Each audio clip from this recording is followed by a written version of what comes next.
I should have realized something was wrong as soon as I stepped through the door. The faint scent of lavender air freshener lingered in the air, yet the house felt unnervingly cold, as if the warmth had been drained along with any effort we'd put into our relationship. Sophie stood by the window, her back facing me, her phone turned face down on the dining table, a habit I had never liked but never questioned.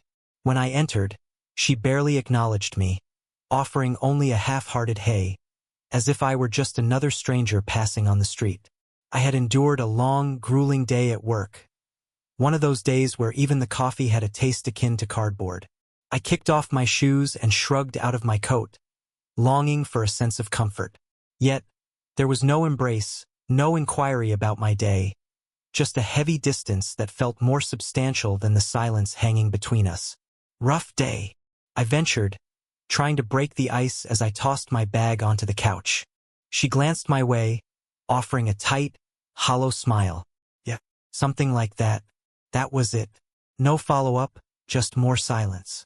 I continued to watch her for a moment, hoping for any flicker of emotion, any hint of care. But she turned her attention back to the window, and I convinced myself it was just a passing bad mood. Maybe she had too much on her mind. I was so oblivious. Later that night, everything came crashing down. I was mindlessly scrolling through Reddit when I heard her voice, low, tense, and utterly unsettling. "Lucas, we need to talk."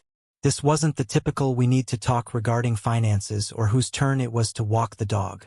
No, this carried a different gravity, as if she had rehearsed it 1,000 times before finally deciding to voice it. I closed the app and turned toward her. She was seated at the kitchen table, her hands clasped in front of her as if bracing for impact. "Okay," I responded, dragging the word out, my stomach twisting into knots as I took a seat across from her. "What's going on?" She hesitated, her lips parted. Then came the words that shattered everything. "I cheated on you." For a brief moment it didn't seem real. Her words hung in the air between us, devoid of any real meaning. I stared at her, waiting for her to retract the statement, to laugh it off as if it were some cruel joke. But no, her expression remained unchanged. Serious yet oddly calm, like she was explaining how she had accidentally spilled a glass of wine. It was Nolan, the prick from her office, someone I had never even heard of until that moment. They had crossed paths during a business trip, apparently. "It wasn't planned," she stated, as if that somehow made it better. "It just happened." "What the hell does that even mean?" I asked, my voice trembling. Her gaze dropped to the table. "I was unhappy, Lucas. I guess I just needed to feel something. I wanted to hurl something. Flip the damn table." My chest felt ablaze, and I could hear the blood pounding in my ears. But instead, I just sat there, paralyzed, unable to discern what hurt more, the betrayal itself or the disturbingly calm manner in which she delivered the news. "How long?" I finally managed to force out. 3 months. 3 months. 90 days. A whole quarter of a year during which I had been going to work, cooking dinners, folding laundry, and pretending our relationship was just experiencing a temporary hiccup. "And you didn't think I deserved to know?" "I didn't want to hurt you," she whispered. "I thought maybe it would just go away." "Go away," I echoed, incredulous. "Like a damn cold?" Her eyes filled with tears, but I was done buying it.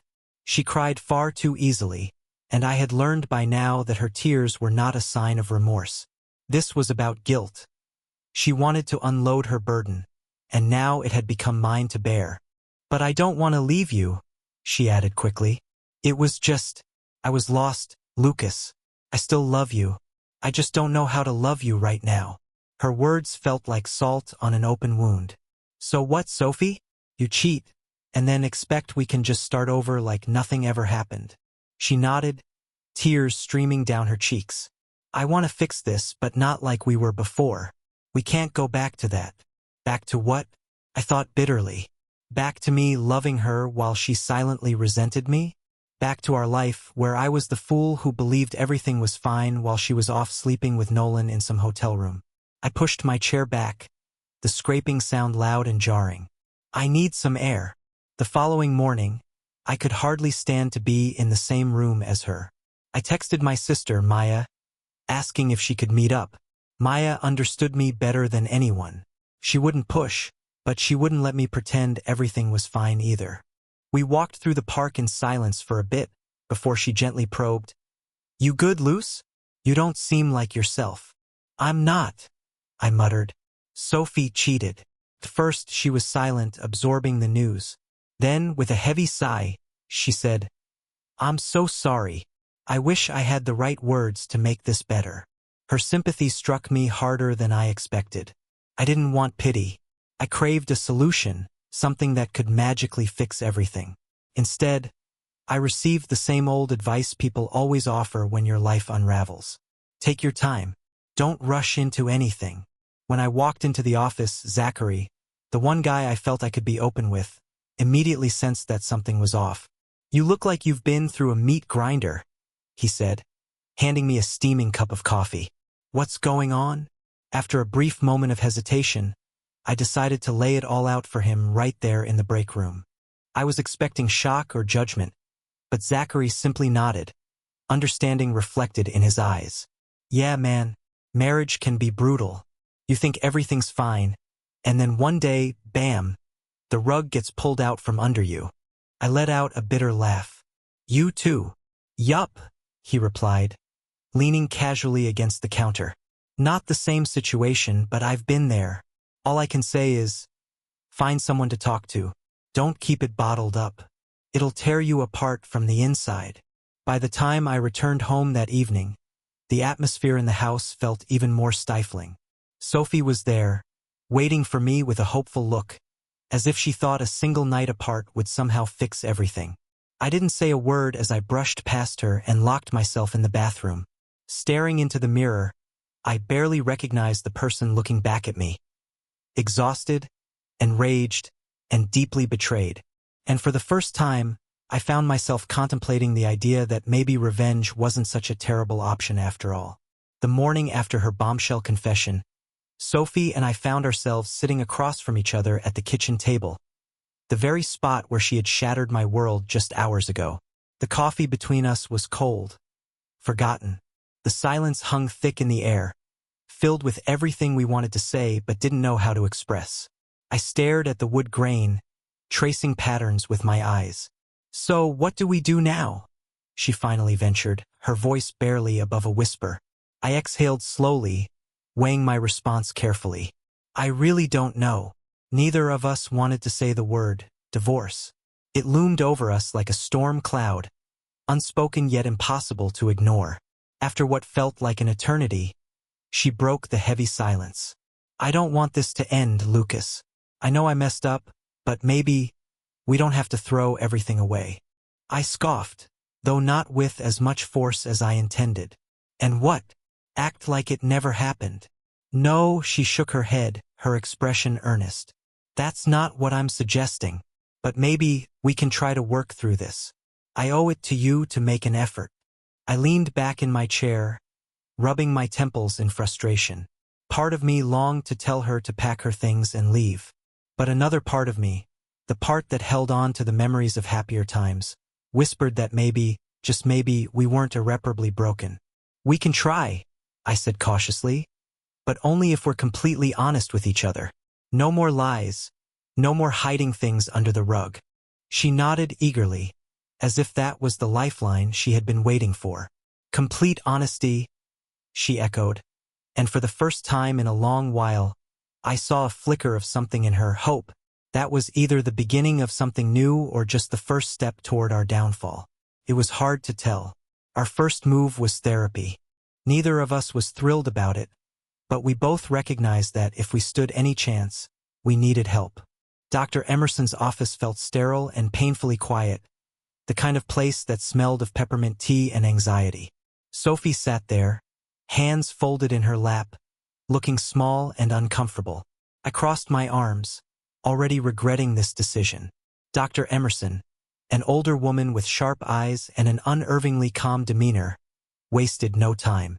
"Why are you two still together?" she asked, her pen hovering over a notepad. The question hung in the air, heavy and unanswerable. Sophie and I exchanged glances, but neither of us had a ready answer. We were here, yes, but why? Out of love? Guilt? Fear of starting over? I guess. Because we've been together for so long, Sophie offered weakly. Dr. Emerson raised an eyebrow. That's not a reason. That's inertia. Her words struck me harder than I expected. Inertia. Yeah, that's exactly what it felt like. We were still together simply because it was easier than figuring out how to separate. I want to fix this, I said, more to myself than to anyone else. I just don't know if I can. And you, Sophie? Dr. Emerson prompted. I want to try, she whispered. But there was something about her tone that made it sound more like an apology than a genuine commitment. Dr. Emerson assigned us some homework. Write letters to each other, not just about what we were feeling now, but everything we had kept bottled up over the years. It was meant to be therapeutic, a way to bridge the gap between us. I sat down with a blank page that night, pen in hand, realizing how foreign it felt to articulate my emotions. When I finally managed to pour out my thoughts, every disappointment, every grudge, every moment I felt invisible. It felt like ripping open a wound I hadn't realized was there. The next day, I handed the letter to Sophie, my stomach in knots as she read it. Her face crumpled as she reached the end. I didn't know, she whispered, tears spilling down her cheeks. I had no idea you were carrying all of this. Yeah, I said quietly. Neither did I. For the first time, I caught a glimpse of genuine regret in her eyes. Not just guilt for being caught, but real remorse for everything she had let slip away. It was a small step, but it felt like the first real movement forward we'd made in a long time. A week later, we found ourselves at a dinner party hosted by our friends Jasper and Isla. I dreaded the event, but we craved a semblance of normalcy in the chaos of our lives. Initially, the atmosphere was light and cheerful. Drinks flowed, jokes were exchanged, and laughter filled the air. But as the night wore on, the tone shifted to something more serious. Jasper, slightly tipsy, began to share the challenges he and Isla had faced over the years. Relationships require work, he said, swirling his wine in his glass. Everyone makes mistakes. What matters is how you deal with those mistakes. Sophie caught my eye from across the table, her gaze filled with unspoken questions. I gave her a small, almost imperceptible nod. Maybe we weren't the only ones wrestling with our issues. Perhaps we weren't as isolated in our struggles as we had thought. Then Lila arrived. I hadn't seen her in years, an old colleague from my early days at the firm. She slid into the seat next to me with that familiar sly smile that stirred memories. Well, she purred, leaning closer. Lucas, it's been a while, hasn't it? We exchanged light banter, catching up on the past. She was still as sharp and charming as I remembered, just flirtatious enough to be dangerous. At one point, she leaned in closer, her voice low and conspiratorial. Ever thought about starting over, Lucas? A fresh slate, a new life, no baggage.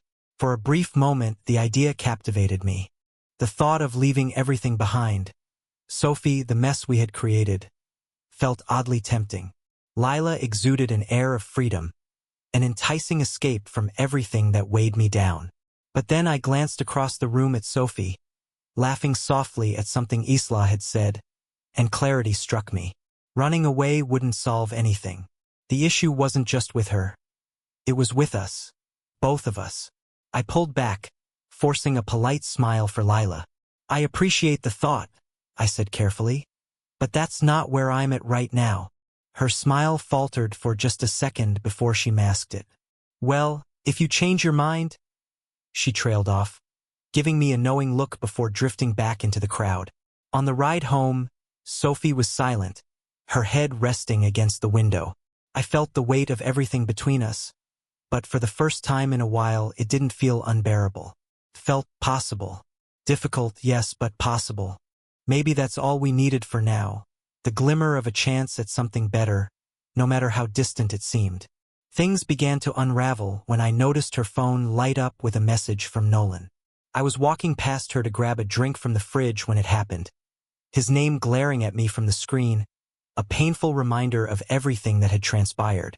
She caught my glance and quickly flipped her phone over, a move so incriminating that it made my stomach churn. "What the hell, Sophie?" I demanded, stopping dead in my tracks. "It's not what you think." Her voice was already on the defensive, which only made it worse. "It's exactly what I think. Why the hell is he texting you?" She stood up from the couch, her hands raised as if to calm me down. "He was just checking in, that's all." I didn't respond. "Does that make me feel better?"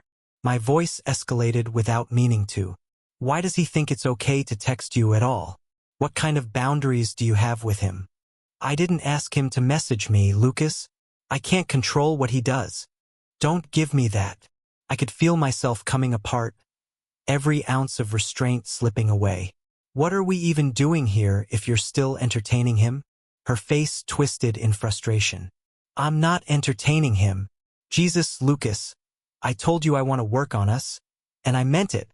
"Bullshit," I retorted, the anger bubbling over. "You're still in contact with the guy you cheated on me with, and I'm just supposed to be okay with that?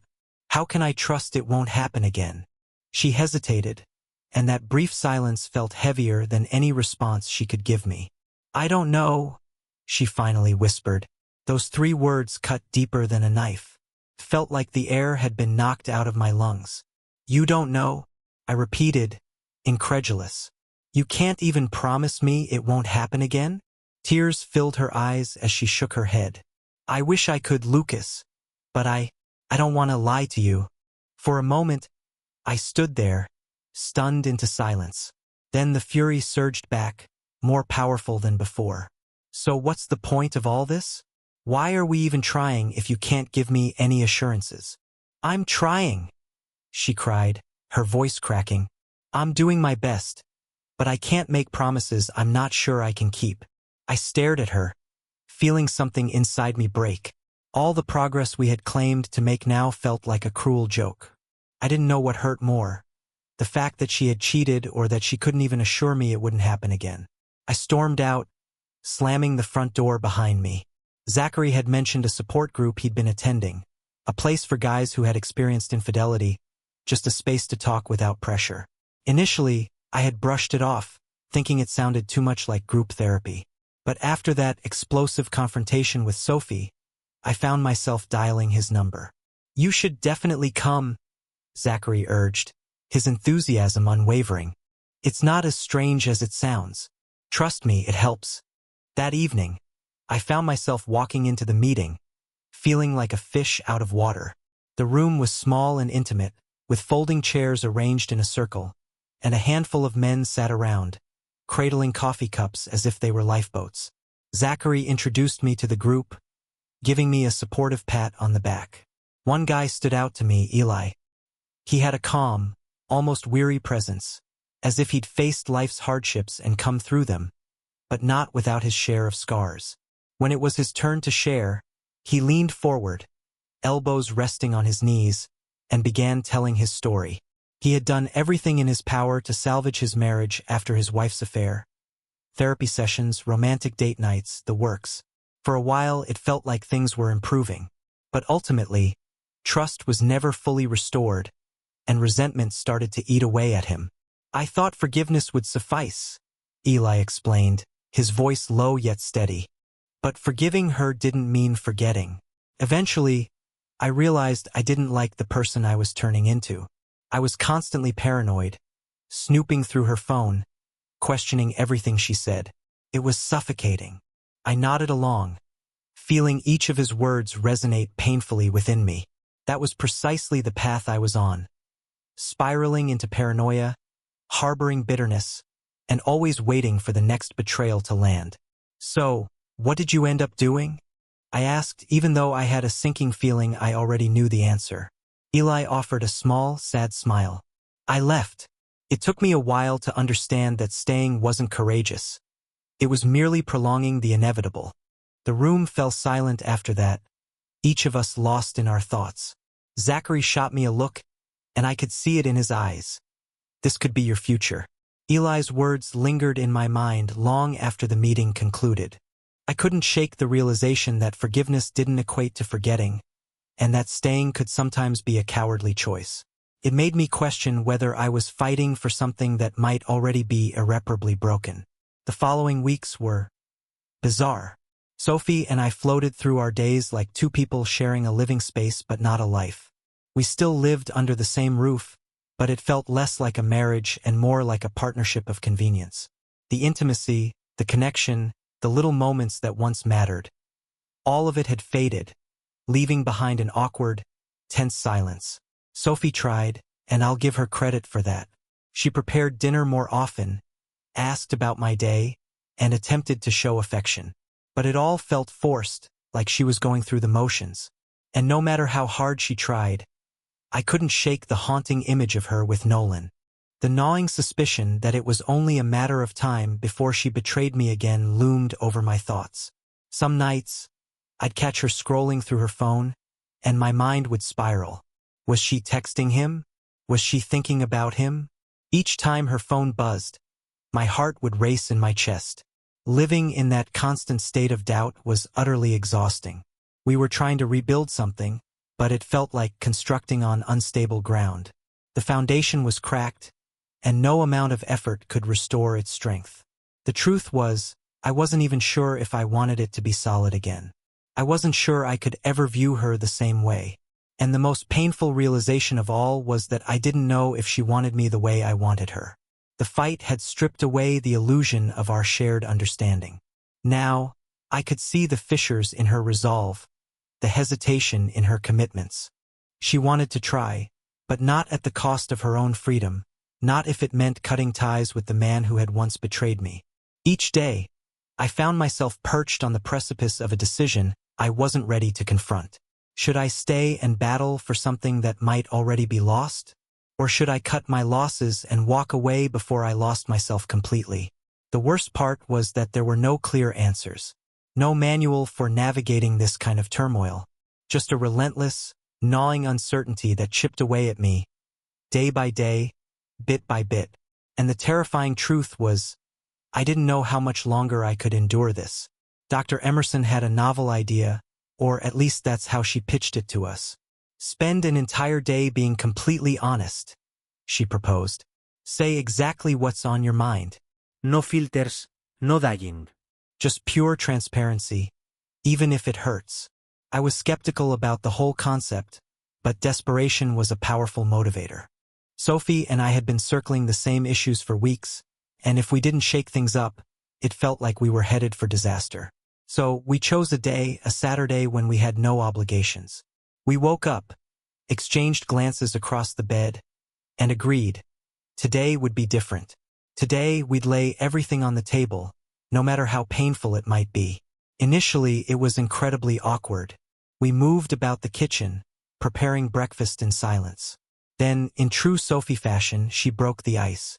I'm not sure how to start, she admitted, pouring herself a cup of coffee. I guess I'll just say it. I felt emotionally deprived in this marriage for a long time.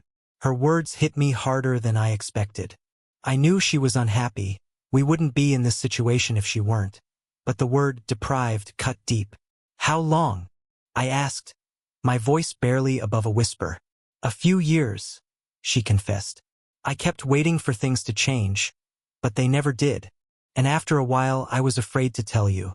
I thought if I brought it up, it would push you even further away. I stared at her, trying to process her admission. Part of me wanted to argue, to defend my actions, to remind her she could have spoken up at any time. But I understood that wasn't the point. She had felt this way whether I liked it or not. And Nolan? I asked cautiously. Was he the answer to that? No, she replied, shaking her head earnestly. He wasn't the answer. He was a distraction, a way to feel something again. She paused, then added softly, but I know that doesn't make it any better. I inhaled deeply, trying to maintain my composure. This was the agreement we had reached. No more pretense, no more pretending everything was fine. I suppose it's my turn now, I said quietly, placing my coffee cup down. I've been distant because I honestly don't know how to change that. Her brows knitted together. What do you mean by that? What I mean is that I've never really excelled at being open, I replied, feeling as exposed as if I were standing there without any clothes on. Expressing feelings and asking for support has always seemed like a sign of weakness to me. I know that made me seem aloof, and I realize it made you feel isolated. The truth is, I was frightened. I'm still scared. I didn't want to appear, I don't know, needy. Sophie's demeanor softened, and for the first time in ages, I saw a spark of understanding in her eyes. I wish you had shared that with me, she said softly. I never expected you to be perfect, Lucas. I just wanted you to be yourself. That simple statement felt like a huge relief, lifting a heavy weight off my chest. For the first time, I wasn't burdened by the act of pretending everything was all right. I wasn't bottling up my feelings. Surprisingly, the world didn't come crashing down because of it. After we finished breakfast, something compelled us to go on an adventure. Out of the blue, I suggested a drive to the lake where we had celebrated our honeymoon. I couldn't explain why. I think I just needed to recall the times when things were good between us. Sophie hesitated initially, but then she nodded. Let's do it. The drive was quiet, yet it didn't feel uncomfortable. The silence between us had changed. It was less strained and more introspective. As we navigated the backroads and familiar landscapes, I couldn't shake the feeling that we were chasing after memories. When we finally reached the lake, the sun was beginning to set. The water sparkled in the dwindling light, and everything appeared just as I remembered it. We found a spot by the shore and started a small campfire, reminiscent of the one we had during our honeymoon years ago. It was surreal being back here, surrounded by memories that felt both distant and painfully vivid. Seated by the fire, we exchanged stories from the early days of our relationship. We chuckled about the silly arguments we had when we first moved in together, reminisced about the night I popped the question, and recalled the long, lazy mornings spent wrapped up in each other's arms, with no worries in the world. At one point, Sophie rested her head on my shoulder, and for the first time in what felt like an eternity, it didn't feel forced. Felt genuine.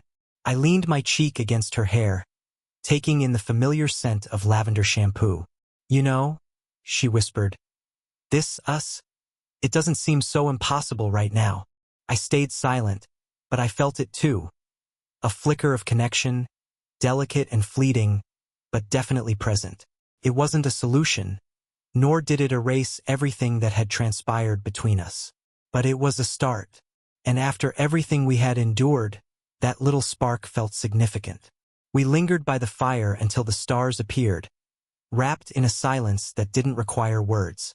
At that moment, sitting by the lake where we once vowed to spend forever together, it felt like maybe, just maybe, we could find our way back to each other. Things had improved between us, maybe not perfect, but definitely better. We weren't bickering as often, and there were moments, as fleeting as they were, where it felt like we might actually make it through. I began to believe we had a chance at something genuine again, as if the trip to the lake hadn't merely been a nostalgic whim. Then the message came, and all the progress we had made felt precariously fragile. It was a Tuesday night. I was lounging on the couch, scrolling through my phone when Sophie entered the room. Her phone held out in front of her like it was hazardous. There was an anxious expression on her face, but it wasn't the guilty look I had grown accustomed to. This was something else. I need to show you something, she said softly. I put my phone down, my heart racing. What is it? She settled beside me, angling her phone so I could see the screen. It was a message from Nolan. Nolan, can we meet? Just to talk. I need to see you. For a moment, I was speechless, staring blankly at the screen. My heart pounded in my ears as a whirlwind of thoughts consumed me. Sophie sat next to me, twisting her hands nervously in her lap, waiting for my response. You told me you haven't talked to him, I said, my voice unnervingly calm. I haven't, she replied hastily. I had no idea he would reach out to me. I swear, Lucas, I haven't replied. I studied her, trying to determine if I could trust her. There was no hint of deceit in her eyes, no underlying motive. It struck me then. She could have easily deleted the message and kept it from me. Instead, she brought it straight to me, which had to mean something, right? Are you telling me the truth? I asked, still preparing myself for the possibility that this was yet another lie. Yes, she nodded earnestly. I promised you I'd be honest. And I meant it. For the first time in ages, I found myself believing her. It was an unsettling realization, recognizing that maybe, just maybe, she was genuinely committed to mending things this time. So, what do you want to do? I inquired. I want to block him, she replied without hesitation. But I wanted you to see it first. I wanted to demonstrate that I'm not hiding anything. I exhaled, the tension easing slightly. Then block him. She did right then and there. And for the first time, it felt like she was choosing me, not out of obligation or guilt, but because she genuinely wanted to. It wasn't much, but it was enough. And at that moment, that little bit felt like enough to keep me hanging on. That weekend, we decided to visit the coffee shop where we had first met years ago. It was an impulsive decision, one of those spontaneous ideas that just pop into your head. We were driving aimlessly, chatting about trivial matters and deeper topics alike when I brought up the cafe. Sophie offered me a tentative smile. Let's go. Walking through the door felt like stepping into a different reality. The cafe hadn't changed much. Same mismatched chairs, the familiar aroma of espresso mingling with freshly baked goods. The barista was a new face, but everything else felt frozen in time. We settled at our old table by the window, the very spot where I had once cracked a lame joke about the weather in an attempt to make her laugh. It had worked back then. I wondered if it would still have that effect now. As we sat down, it felt as though the weight of our past had momentarily lifted. We weren't the couple that had wounded each other anymore. We were just Lucas and Sophie, two people who had once been head over heels in love, trying to navigate their way back to each other over coffee. This place feels smaller, Sophie remarked, lightly tracing her fingers along the edge of the table. Or maybe we've just changed. Maybe it's a bit of both, I replied, offering her a small smile. For a while, we chatted about the little things, the amusing moments, and the topics that didn't carry the heavy baggage of our history. But eventually, our conversation shifted toward the present and then the future. I know I've caused you pain, Sophie said, her tone soft yet resolute. And I understand that it's going to take a long time before you can trust me again. If you ever do. I'm not sure if I can, I confessed, and voicing it felt like ripping off a bandage. But I want to make the effort. Me too, she whispered. And for the first time in ages, her voice was devoid of hesitation. We lingered there for what felt like hours, discussing our fears, aspirations, and what we envisioned for each other moving forward. It wasn't easy. None of this was simple. Yet there was something raw and genuine about laying it all out there. No more pretending. No more hiding. Just two people striving to reconnect, one sincere conversation at a time. I want us to make this work, I finally stated. But if we're going to do this, we need to be all in. No half-hearted attempts. She nodded, her eyes shining with a determination I hadn't seen in a long time. All in, she repeated. And just like that, we decided to give it one last shot. It wasn't a grand, cinematic moment. There were no proclamations of eternal love or sweeping promises of an idyllic future. Just two people in an old coffee shop making a choice. A choice to try. We both understood that opting to stay together was merely the initial step. If we wanted to have a real shot at a future together, we had to make changes. Not just in our relationship, but within ourselves. So we started small. We gave each other the necessary space, worked on individual issues, and sought out pieces of ourselves we had lost along the way. I enrolled in a fitness class at the gym, a boot camp that really pushed me hard during the first few weeks. But it felt good. Sweating out the stress and focusing on something physical was refreshing. It wasn't solely about staying fit. It was about reclaiming a part of myself I hadn't realized I'd let go. I even began reconnecting with Maya. We would grab lunch once a week, enjoying each other's company as siblings without diving into heavy discussions unless they arose naturally. She was relieved to see me doing better but wasn't shy about reminding me to stay vigilant. I'm glad you're making an effort, Luce, she said one afternoon over coffee. But remember to take care of yourself, no matter what happens. Meanwhile, Sophie immersed herself in painting. She hadn't touched a brush in years, but once she did, It was like witnessing a part of her spirit awaken again. She spent hours in the spare room, which she transformed into a makeshift studio. I would hear music playing softly from behind the door and catch the scent of turpentine in the air. Sometimes I'd peek in to find her completely absorbed in her art, lost in a whirl of colors and brushstrokes. It was strange, yet in a comforting way, to see her thriving, doing something for herself, not for anyone else. We weren't just mending our relationship. We were rediscovering how to be individuals again. And gradually, bit by bit, it started to feel better. Not perfect, not like the past, but better. Months went by, and we found ourselves back in Dr. Emerson's office for a follow-up session. The room felt less intimidating this time, the chairs less rigid. Dr. Emerson offered us that same calm, probing look she always did, but it didn't provoke defensiveness. Felt normal. "So," she said, folding her hands in her lap, "how are things going?" I glanced at Sophie, and she returned my gaze with a small, encouraging smile. "We're doing okay," I replied honestly. "Better than we were." Sophie nodded in agreement. "It's been challenging, but we found a level of closeness we haven't experienced in years." Dr. Emerson smiled gently. "That's a positive start." It was more than just a good beginning. It was the first time in a long while that we had openly acknowledged that things were moving in the right direction. And it felt authentic, not forced or something we were saying just to tick a box. We weren't pretending everything was fixed. We knew there would still be difficult days ahead, but we were learning how to face them together. The last scene of this entire ordeal wasn't grand or theatrical. There were no fireworks or sweeping declarations of love. It was simply the two of us standing by the river, hand in hand, as the water flowed peacefully by. The sky was a soft gray, the kind of color that hinted at rain but hadn't quite delivered.